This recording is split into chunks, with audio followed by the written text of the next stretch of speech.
First of all, Mahmood, brother, how are you? What's up? We want to have a rundown, an update of the highlights of the news that happened, that occurred in like the last 1 week, and then we're going to take it from there. Absolutely, Alhamdulillah, all good, brother. I hope all good as well with you. If we are talking in relation to the developments in Gaza, Yeah. there have been some, again, huge breaches from the Israeli side that I've been talking about in the last couple of days.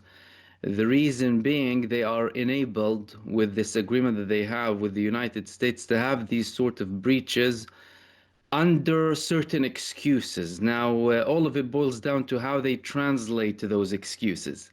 So, for example, if Israeli forces face an imminent threat in Gaza, danger against their forces, they're allowed to target and attack.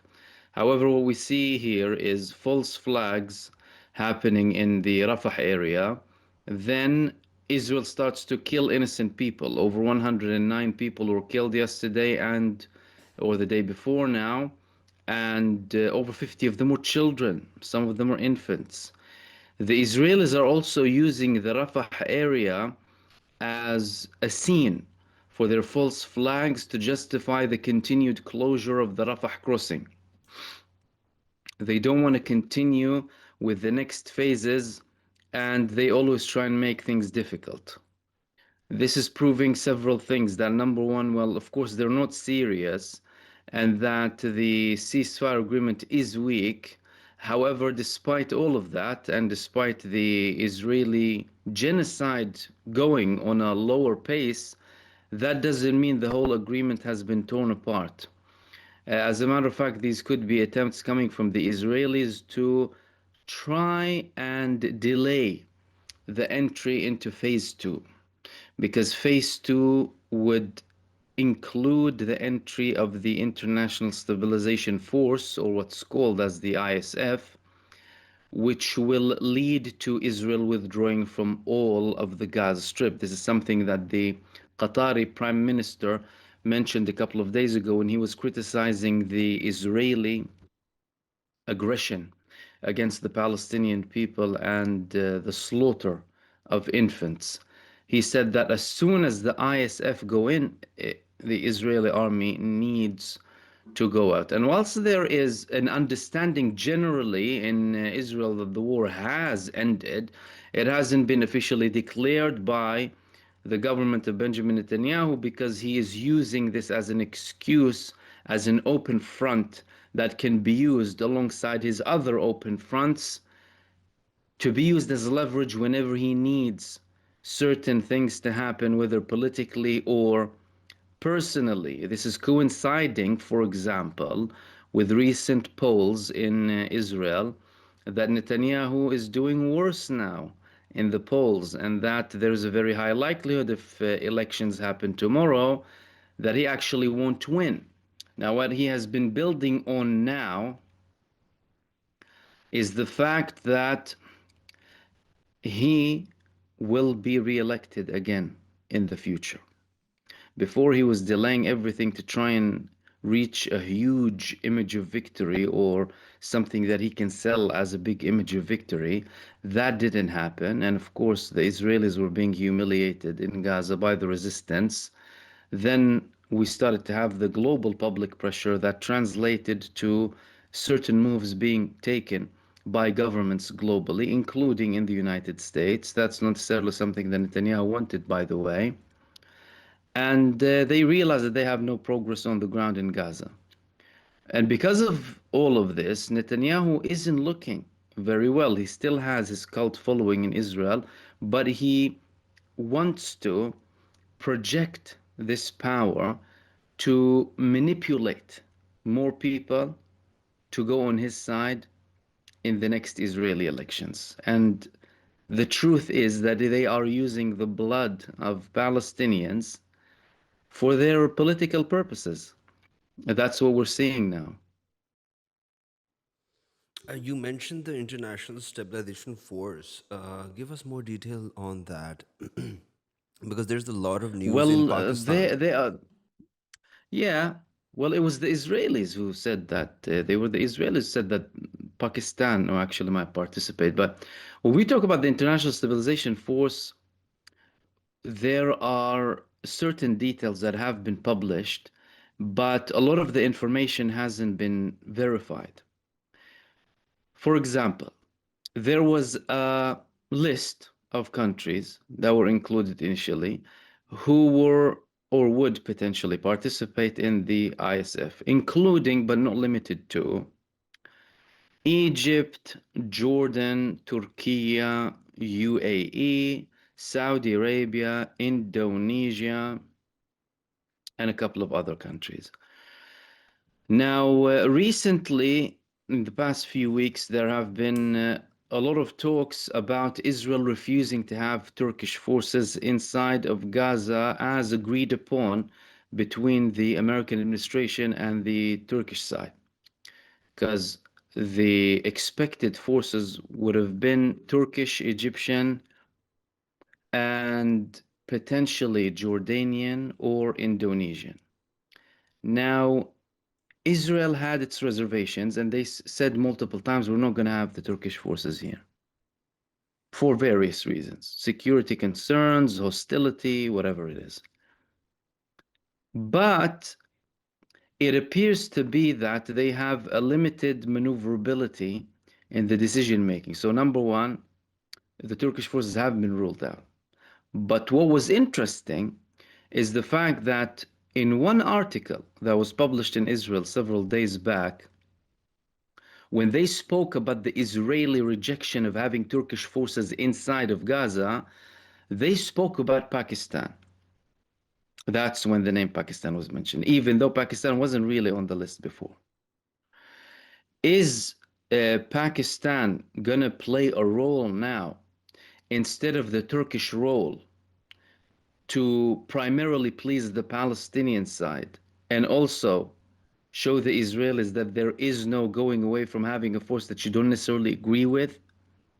Potentially. And are they trying to, or are they actually publishing the name of Pakistan as a country so that they can prepare the public opinion for approval of entry of Pakistani forces? What do we understand here? That number one, they clearly don't have a maneuverability in every aspect of what's happening. Number two, there will be forces in Gaza that are not friendly to Israel. That's guaranteed now. So even if we want to talk about governments that actually have, let's say, relations with Israel, and Pakistan isn't a country that has relations with Israel, you're talking about everyone on earth hates this country, let alone a country like Pakistan, you know. Plus, even at a governmental level, Pakistan never recognized Israel, number one. Number two, Pakistan never had any official ties with Israel. Number three, well, the Israeli security establishment has a lot of worries from Pakistan, regardless of the leadership, by the way. Because from their perspective, they know the hostility and power. And of course, that hostility isn't coming out of nowhere. It's coming based on the Israeli historical aggression against the Palestinian people. And Pakistan, especially the Pakistani people, they have a soft spot for Palestine and for Allah. That's something important for them. That goes through all sections of life and people all walks in Pakistan. Therefore, you're not talking about a force that's going to be friendly to Israel, let alone try and implement an Israeli policy in Gaza. And that's my take on it. Why? Because imagine, number one, Israel wants to disarm the Palestinian people, and they want this ISF to be a proxy army that would do the dirty work against the Palestinian citizens and the Palestinian resistance, which is something very difficult to achieve, number one. And the Palestinians are very solid limits on, like the role of the ISF needs to be defined, their time period that they're going to be present there needs to be limited, all of these things.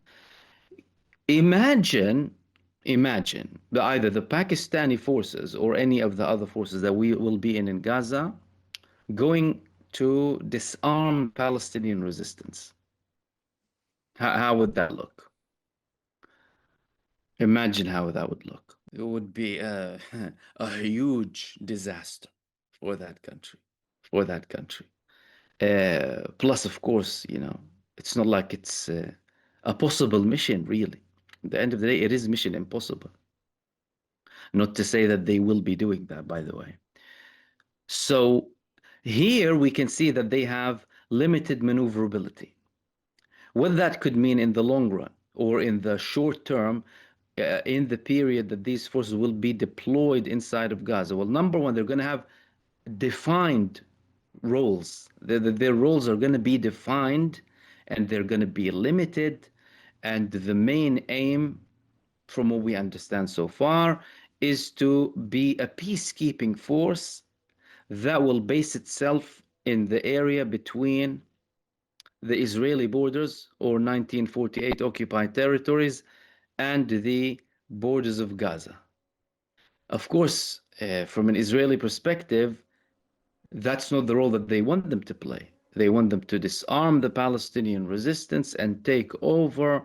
And these are the Israeli illusions again. And that agreement, that isn't an agreement that is in favor of Israel completely. At the end of the day, they have maneuverability from the Americans slightly on the side of the attacks, and there's complicity and there are problems there because that continues the suffering. However, that doesn't mean they have a say in everything that happens. Of course, from the forces being present there, it's not like they're going to be going there fully equipped to fight Israel. That's not going to happen. That's most likely not going to be the case. They're going to be limited in what they have in terms of equipment, in terms of devices, and what have you. And to an extent, the presence of the International Stabilization Force from these countries will further restrict Israel from conducting more actions.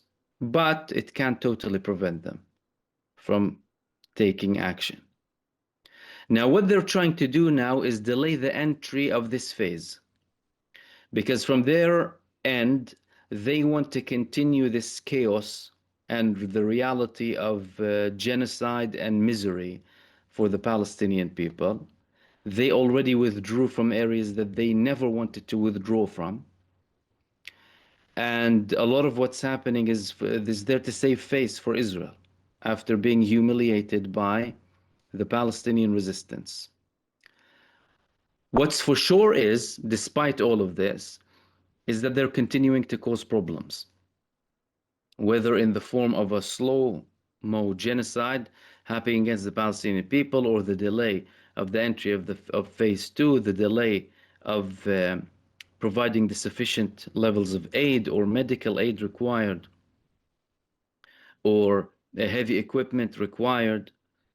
And again, and that's something that I always say, that will be the ongoing case, so long as you have a Zionist entity on any part of Palestine. Uh, uh, yeah. So it's not like this problem is going to evaporate like that.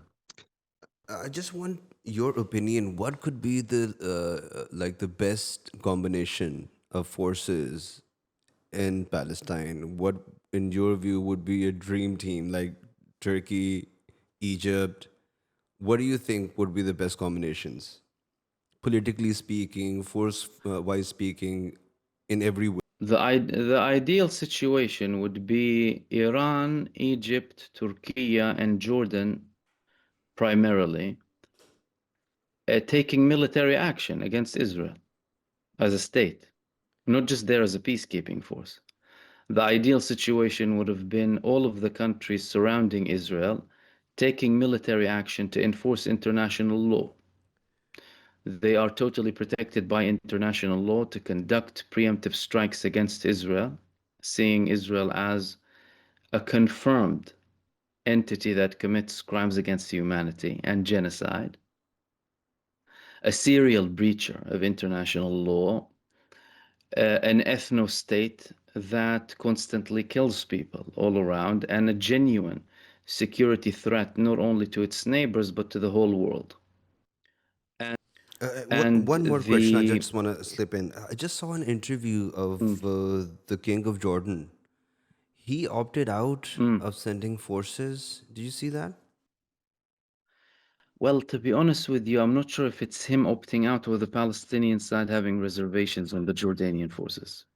Oh. Because what you see is not the full picture.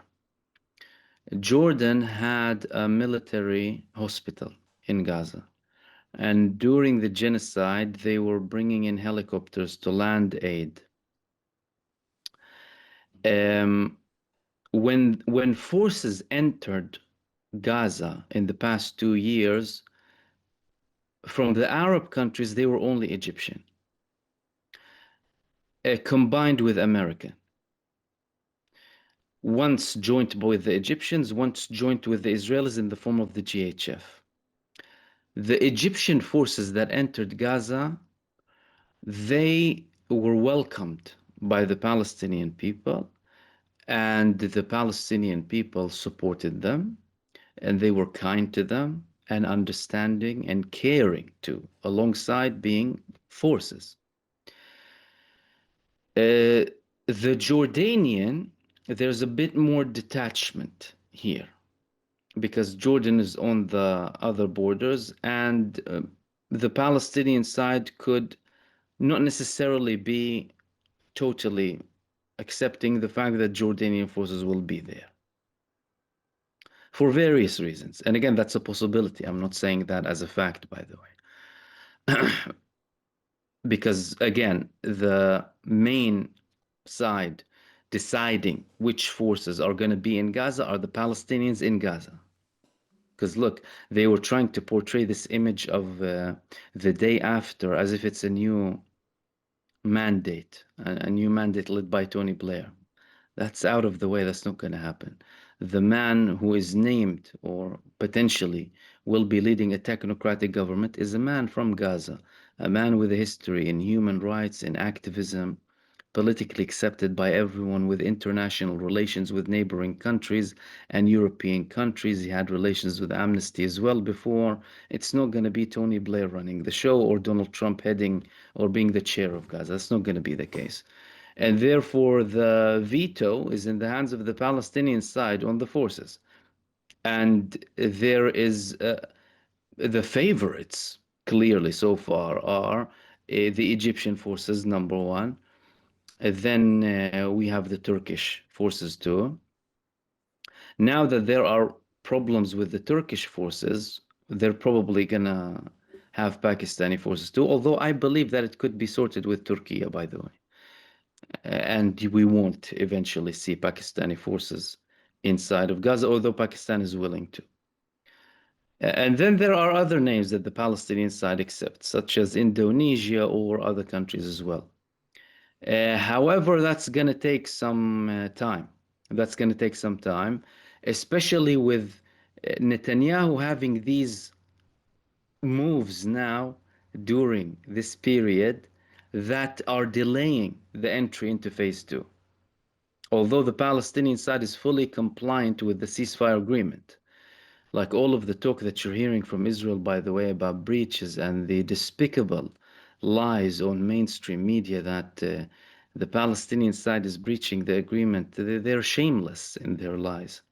The Palestinian side didn't breach at one point anything in the agreement, and it was Israel breaching from day one, whether by continuing the killing, the attacks, preventing the agreed upon levels of aid, preventing the relevant medical aid, and so many other things, but banning the opening of the Rafah crossing. And again, all of that is strategic from Netanyahu's perspective. They are artists in their attempts to torture the Palestinian population. Yeah. And like I said, these attacks that took place 2 days ago, 53 Palestinian children out of 109. Um, I just want you to expand on that Turkey, involving Turkey as in ISF. You're saying that if you have a dialogue, this can be resolved. A dialogue between the American Having administration, most likely in Israel. having Turkish forces on ground in Palestine. Yeah, that's possible. I think that's still possible. Because although Benjamin Netanyahu tries to, play it tough, at the end of the day, these people do U-turns. And there are many things that Israel considered the red lines that no longer became red lines. Let's not forget that Israel said it will not stop the war. He said that they will not stop the war until they eliminate Hamas. They will not withdraw until they eliminate Hamas. Let's not forget that. We saw exactly how that worked. Let's not forget that he said he will never withdraw from the Netzarim corridor, for example. He withdrew, not once but twice. Let's not forget that during the general's plan, what was called the general's plan at the time, to ethnically cleanse all of the population from the north, they said no one will be allowed to go back to the north. People going back from the north, expelled from Israel. And in Israel, they were bragging. This is the second Nakba, they were saying. Avi Dichter, one of Netanyahu's closest allies, said this is the 2023 Nakba. They were rejoicing the images of Palestinians leaving the homes that the child killers were destroying. So they allowed them to go back. So they are back. And they did not succeed in the ethnic cleansing campaign, and they did not succeed in destroying Hamas or destroying the Palestinian resistance. That also means that they will also are also capable of having U-turns in relation to Turkish forces on the ground. Because let's not forget, despite the tensions between Turkey and Israel that have been visible, they did not completely cut off the ties with Israel. They had security meetings with Israel, they had intelligence meetings with Israel, whether in relation to Syria or leading to the agreement that happened. Because the Palestinian side, and again, that's not willingly from Israel, by the way, that is primarily following pressure from the Palestinian side to involve Turkey in the process of the ceasefire and wanting Turkey to play a role as a guarantor as well. So even with all of the statements of Israel, there could still be a U-turn, and we could still see Turkish forces as part of the stabilization force temporarily, or depending on the mission and how long they would want to extend that mission for. I think there have been a lot of Muslim countries that have offered their forces. Is that right? I mean, all of them. Yes, a lot of them. Of course, the Arab countries, they're Mm-hmm, majority Muslims. mm-hmm. Several, not all of them, but Yeah. several did. Mm, Then from the non-Arab Muslim mm. countries, you're talking about, we heard about Turkey, Azerbaijan, Malaysia, Indonesia, Pakistan. We heard that too. And What about there Iran? were probably a couple of other countries. No, that's not gonna happen. That's not gonna happen. Uh, Number one, Iran is not in the Iran is not in the talks. yeah, That's number one. yeah. Iran doesn't have good relations with the United States. Mm-hmm, And Iran is a direct supporter of the Palestinian armed resistance. No Muslim country has the same position as Iran. So the countries that we're talking about have relations with the US. They have good relations. Pakistani leadership has good relations. Indonesia and the other countries, the other Turkey, great relations with the American administration. That's why they were using that leverage to try and get into Gaza despite them being hostile to Israel. Let's not forget that. Whether you agree or disagree with the policies or how much they've done or haven't done in the past 2 years. That's a separate story. Zion lovers, that's not the case. So no, Iran. Uh, the only time Iran will be in Palestine is as part of a liberation army, a proper liberation army sending forces to Palestine. I don't know if you've been following the summit in South Korea. President Xi Jinping met President Trump, and they mentioned Xi mentioned the peace talks, and they also said that we did a lot of hard work behind the scenes in making these talk successful. What do you have to say about that? China, absolutely, they did. I mean, listen, firstly, um, Israel and the United States tried to dictate to an extent who does and who doesn't participate in the mediation talks, but that doesn't mean that the other countries did not put efforts in. Iran was in the picture, in the know of the developments of the ceasefire. Trump said that too. Not in the form of a participant, but in the form of the resistance was telling Iran what's happening. Because they're a player, a big player. China, however, there was the Chinese summit, the Beijing summit. China was, alongside Russia, the second country to hold a meeting for all of the Palestinian political movements in an attempt to unify the Palestinian position. So, and again, not in a forceful way, but in an advisory way, both from China and from Russia. But from a Chinese perspective, actually both from the Chinese and Russian perspective, they wanted the Palestinian movements. Well, it's especially a way to convince the PLO to come and have some sort of an agreement, because the PLO was always on the security side with Israel, and they always failed to have a national unity because of their hostile position towards the Palestinian resistance and their ties with Israel and with the United States. So what Russia and China were trying to do is have a united front. China went further. China said, let's have, so the Palestinian political movement, let's have a united government now, as in declare declare a government between Gaza and the West Bank now. That would put us in a situation where we can push things further. Why? Because Israel strategically divided the West Bank and Gaza in hopes to prevent the implementation of any sort of temporary entity that would belong to the Palestinians in those areas. So China played a very big role, and let's not forget who was who were the first countries to call for a ceasefire immediately. China, Russia, Brazil. These were the countries that immediately said, okay, stop it now and let's try and reach a solution. The vetoes were coming from European countries and the United States. So China absolutely played a role, but China's role playing is more quiet. The Chinese, they don't like to talk too much. They don't like to be too loud. They take action. They say what they believe needs to be said, and they don't expect too much recognition, as in they don't brag too much about it. And even if we look at it from a military perspective, China does the same militarily.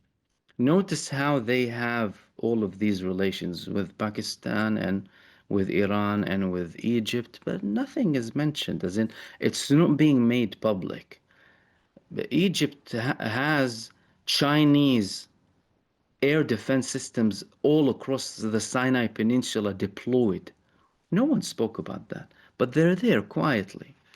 They handed them reportedly J-10Cs, superior to the F-16s of Israel air to air, because America didn't want to send Egypt the missiles with air to air capabilities. And they told them you can't buy them from Russia because we have sanctions, so therefore they resorted to China. Look at Iran. How much cargo was going to Iran? Look at Pakistan. And when do you see that? When there was a short war with India. You start to see these things being effective. And that's how China builds its empire. China has been quietly, technically it's a communist country. I mean, their financial ideology now is anything but communist. And they've shifted away since the 90s, and they have grown immensely to a level where we can only now try and find out or guess the level of advancement of China. And they're clever about how they do these things because at the end of the day, they want results.